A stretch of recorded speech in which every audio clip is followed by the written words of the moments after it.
ये मिट्टी मेरा स्वाभिमान है, जन्नत है मेरा महबूब है। ईश्वर अल्लाह वाहेगुरु से भी ज़्यादा अपना ये मेरा हिंदुस्तान है। आए थे झुंड भेड़ियों के तो शेर अकेला खड़ा था। हर एक सांस में तूफान, हाथ में त्रिरंगा लिए खड़ा था।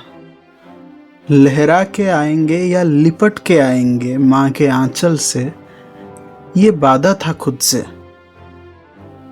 लहरा के भी आए थे, लिपट के भी आए थे। आशिक थे मिट्टी के वो, अपने कर्ज चुका के आए थे। कारगिल वार, जिसका इतिहास का एक पन्ना जुड़ा है 1984 के सियाचिन के वार से भी। 25 अप्रैल 1984 पाकिस्तान आर्मी ऑपरेशन अबाबिल लॉन्च किया था। मकसद था सियाचिन की घाटियों पर कब्जा करना। स्कर्दू में पोस्टेड बुर्जिल फोर्स को जिम्मा दिया गया था ऑपरेशन अबाबिल का। इंडियन इंटेलिजेंस एजेंसी को पहले ही भनक लग चुका था, इसीलिए इंडियन आर्मी ने ऑपरेशन मेघदूत लॉन्च किया पाकिस्तान के इस नापाक हरकत को रोकने के लिए। और अंत में अंजाम ये हुआ कि सियाचिन पर भारत का ही कब्जा बना रहा और भारत से बुरी तरह हार का सामना करना पड़ा पाकिस्तान को। ऑपरेशन अबाबिल को लीड कर रहे थे तत्कालीन ब्रिगेडियर परवेज मुशर्रफ, जो पहले भी 1965 और 1971 के वार में इंडियन आर्मी से लड़ चुके थे। पर इस बार सियाचिन हार का जिम्मेदार परवेज मुशर्रफ को ही माना गया। इस हार का बदला लेने के लिए परवेज मुशर्रफ और पाकिस्तान के तत्कालीन director general of military operation ने बनाया था कारगिल प्लान। पर पाकिस्तान के तत्कालीन प्रेसिडेंट जियाउल हक ने इस प्लान को सिरे से नकार दिया था, क्योंकि तब पाकिस्तान अफगानिस्तान के साथ वार में बिजी था और टू फ्रंट वार पाकिस्तान संभाल नहीं सकता था। 6 अक्टूबर 1998 परवेज मुशर्रफ पाकिस्तान का नया आर्मी चीफ बने।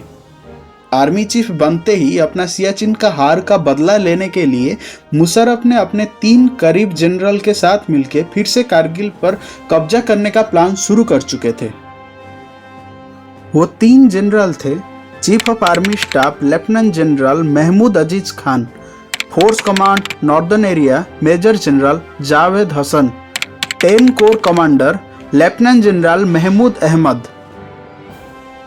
यही थे वो गैंग ऑफ 4 जो कारगिल ऑपरेशन का प्लान बनाए थे। इनका प्लान था विंटर में जब इंडियन फोर्स कारगिल के पहाड़ियों से नीचे उतर जाएगा, चुपके से कुछ पोस्ट पर कैप्चर कर लेना, जिसके वजह से लेह से लद्दाख तक जाने वाले NH-1 पूरी तरह से कट ऑफ हो जाएगा। और इस हालत में अगर इंडियन आर्मी और पीछे जाएगा तो ज़्यादा से ज़्यादा मुजाहिदीन को इन्फिल्ट्रेट करा के कश्मीर में और डिस्टर्बेंसेस क्रिएट करना और बाद में इंडिया के साथ कश्मीर के बदले सियाचिन का ट्रेड करना। 19 फरवरी 1999 अटल बिहारी वाजपेयी जी और नवाज शरीफ के बीच बॉस डिप्लोमेसी शुरू होने वाला था, पर उससे पहले ही कारगिल ऑपरेशन का शुरुआत पाकिस्तान के तरफ से हो चुका था। नवंबर 1998 में northern area force command incharge Javed Hasan को भेजा गया था कारगिल सेक्टर में इंडियन आर्मी के पोजीशंस को आइडेंटिफाई करने के लिए। जनवरी 1999 तक स्कर्दू और गिलगिट में पोस्टेड नॉर्दर्न इन्फेंट्री के करीबन 200 सोल्जर्स को सलवार कमीज पहना के ड्राई राशन देके मुजाहिदीन के भेष में कारगिल सेक्टर में इन्फिल्ट्रेट कर दिया गया था। इनिशियल प्लान था 10 से 11 पोस्ट कैप्चर करना, पर जब वो आगे बढ़े और भी ज़्यादा बंकर्स खाली था, इसीलिए वो रेनफोर्समेंट मांगना शुरू कर दिए। और जब तक इंडियंस को इस बारे में पता चला, तब तक लगभग 140 पोस्ट पर पाकिस्तानी आर्मी ने कब्जा बना चुका था। पाकिस्तान के तरफ से इस ऑपरेशन का पहला ब्लंडर ये था कि प्लानिंग कभी भी सेंट्रलाइज्ड एंड कंप्लीट नहीं था। जैसे कि प्राइमरी या इनिशियल लेवल का प्लानिंग या ग्राउंड लेवल का प्लानिंग नॉर्दर्न इन्फेंट्री के लेवल पे जावेद हसन ने किया था। बाद में कोर लेवल का planning lieutenant general Mahmud Ahmed ने किया and finally planning GHQ Rawalpindi से लेफ्टिनेंट जनरल महमूद अजीज खान ने किया। इस वजह से डिसीजन मेकिंग एंड प्लानिंग बहुत ही ज़्यादा कमज़ोर रहा।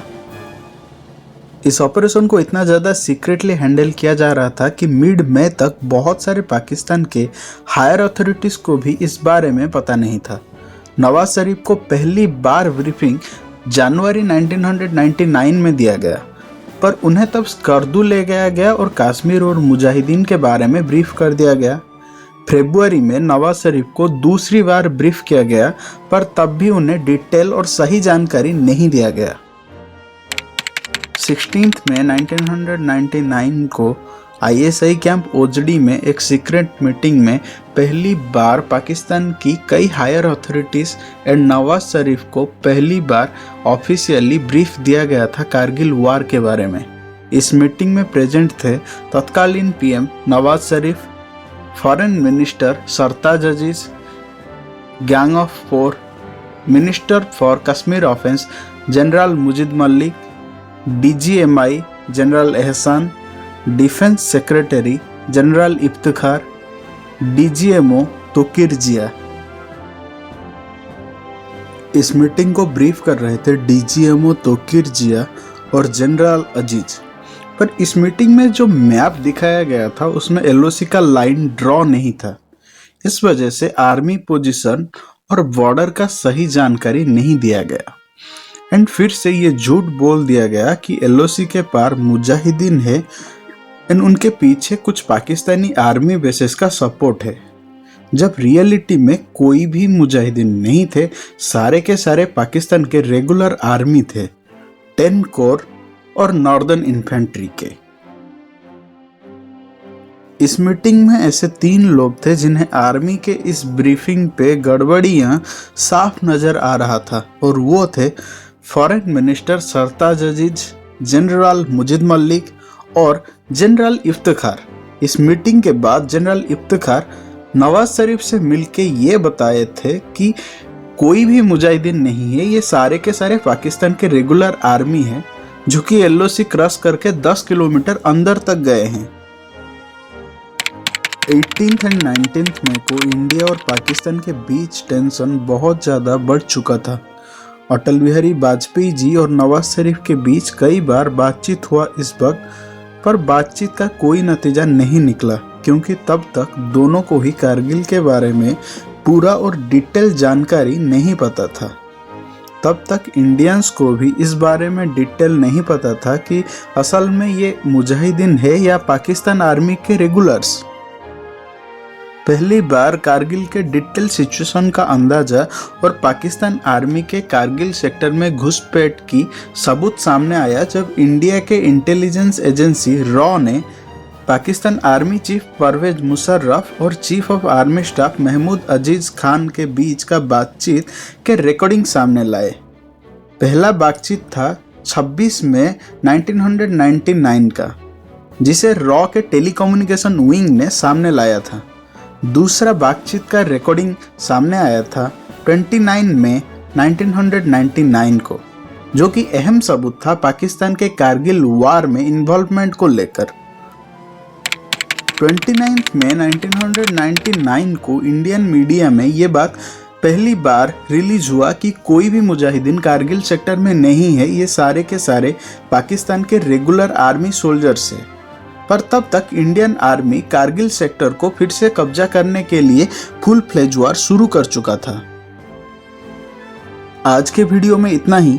अगले वीडियो में डिटेल में देखेंगे कैसे इंडियन आर्मी ने फिर से हासिल किया कारगिल हाइट्स। स्टिल देन, जय हिंद, वंदे मातरम। आओ झुककर करे सलाम उन्हें जिनका ये मुकाम आता है। बड़े खुशनसीब होते हैं वो लोग जिनका लहू वतन के काम आता है।